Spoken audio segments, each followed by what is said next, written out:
Board পরিচালকদের পদত্যাগের দাবিতে মিরপুরে মানববন্ধন করেছেন সাবেক ক্রিকেটার ও সংগঠকরা। দুর্নীতি ও স্বজনপ্রীতি বাদ দিয়ে যোগ্য লোকদের বিসিবিতে দেখতে চান সংগঠকরা।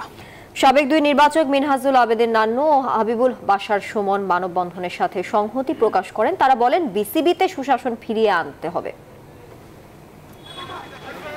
সরকার পতনের পরদিনই বিসিবির হাওয়া বদলে গেছে। সেখানে মানববন্ধনের আয়োজন করা হয়। বর্তমান পরিচালকদের সরে দাঁড়ানোর দাবিতে তাদের এমন মানববন্ধন। ব্যানার নিয়ে মূল ফটকের সামনে দাঁড়িয়ে যান সংগঠকরা। স্বজনপ্রীতি বাদ দিয়ে যোগ্য লোকদের বিসিবিতে ফেরানোর আহ্বান কোয়াব সাধারণ সম্পাদকের। আর ম্যানেজমেন্টের ভুলের কারণে ক্রিকেট দিন দিন পিছিয়ে গেছে বলে মনে করেন সংগঠকরা। আমাদের সাংগঠনিক দুর্বলতা, বাংলাদেশ ক্রিকেট বোর্ডের যে অনিয়ম, স্বজনপ্রীতি, অব্যবস্থাপনা, অপেশাদারিত্ব, এগুলোর সামগ্রিক সমন্বয়ের ফলেই কিন্তু আজকে বাংলাদেশ ক্রিকেট পিছিয়ে যাচ্ছে। বিভিন্ন সূত্রে আমরা খবর পেলাম যে এখানে অনেক দুর্নীতি হয়েছে, মানে অনেক টাকার অপচয় হয়েছে। সেগুলির ব্যাপারে যারা দেখার সেটা দেখবে তারা। বর্তমান যে ট্যুরগুলো আছে এগুলো চলমান থাকবে।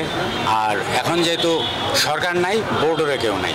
একসময় প্রধান নির্বাচকের দায়িত্বে থাকা মিনহাজুল আবেদিন নান্নু ও হাবিবুল বাশার সুমনও সংহতি জানিয়েছেন। সুশাসন দিয়ে ক্রিকেটকে এগিয়ে নেওয়ার পরামর্শ তাদের। আমার বিশ্বাস এবং আমাদের সবকিছু তো ইন অর্ডার আছে, প্র্যাকটিসও হচ্ছে, হয়তো একটু কয়েকদিন হয়নি, বাট এটা আবার মনে শুরু হয়ে যাবে। আমরা চাই সুশাসন এবং সুন্দরভাবে আমাদের দেশটাকে আমরা এগিয়ে নিতে পারি।